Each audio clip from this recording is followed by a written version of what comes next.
morning, Boxers. Hope you had a good weekend.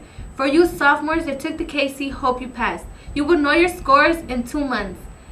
Now with Kalola with the Lady Boxers volleyball team. Yes! Stop it right there. Okay, so I'm back with the schedule for the next volleyball game, which will be held on March 24th at 12:45 at the LA Trek Tech, and it's in downtown. So if you guys want to go support the Lady Boxers, you guys could go. Remember, 12:45, don't be late. And that will be it. Back to you. Thank you, Kalola. Hey Boxers, Mr. Venegas here, letting you know that you'll be taking your benchmarks next week. Monday and Tuesday, we will be taking your math and science benchmarks. Wednesday and Thursday, you'll be taking your English and history benchmarks. Make sure you guys are studying, and good luck. Bye.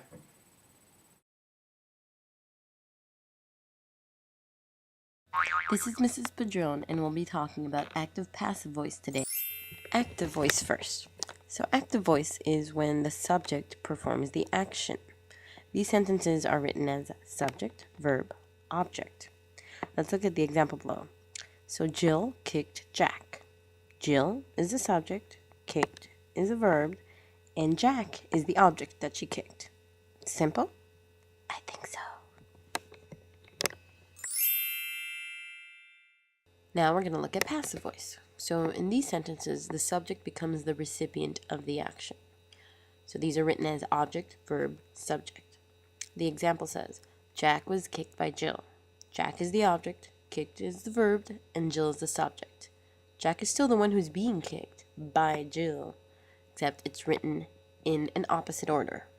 That's how you know it's passive. So there are 2 ways to recognize when a sentence has been written in the passive voice. One of those clues is the verb to be in any of its forms, meaning present tense, past tense, or future tense, and the word by.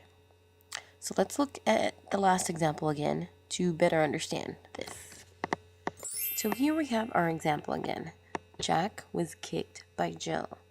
We have the verb to be in the past tense, which is the word was, and our other clue, the word by. Together, both of these make this sentence a passive voice sentence. Let's look at some other examples. So let's look at this active sentence. The children ate the cookies. Here, the subject is the children. The verb is ate, and the object is cookies. In the passive version of the sentence, it reads, the cookies were eaten by the children. Cookies, the object, comes first. Were eaten, the verb to be, and the original verb. And then we have the subject, the children. Now this doesn't make very much sense because the object is not the one that's in control. It's as if saying the cookie said, hey children, come over here and eat me. I am yummy. We all know cookies can't talk, so that's why the passive voice sounds strange. Here we have our last example, the active sentence. The waiter dropped the tray of food. The subject is the waiter, the verb is dropped, and the object is tray of food. In the passive, we have it in the opposite order. The tray of food was dropped by the waiter. Object, tray of food. Verbs, was dropped, and the subject, the waiter. Because we have our clues, both was and by, this is how we can recognize that this is a passive voice sentence. Once again, this was Mrs. Padron bringing you this week's literary moment. I hope you learned something. Go find your English teacher if you want more examples of the active and passive voice sentences. In the meantime, take care.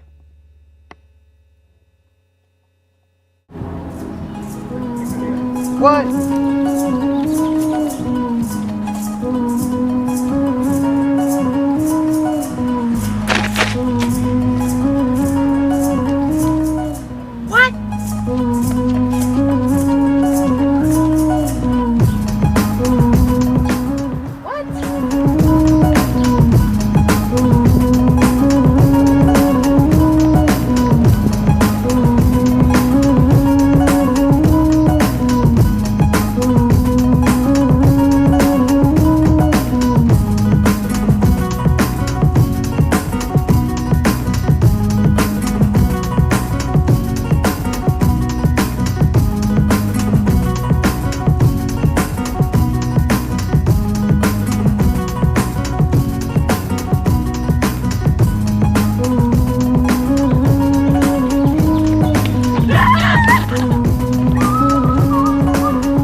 clowns. Kick pops, kick rocks. That's right.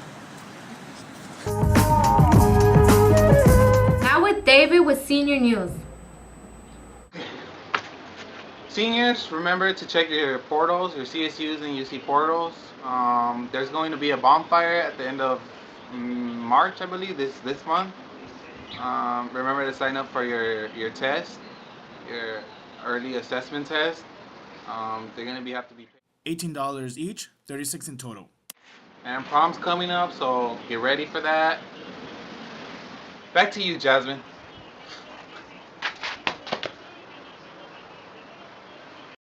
Thank you, David. That was good information for the seniors. Hope you guys have a good week. This was Boxer TV 5. Bye. Exciting.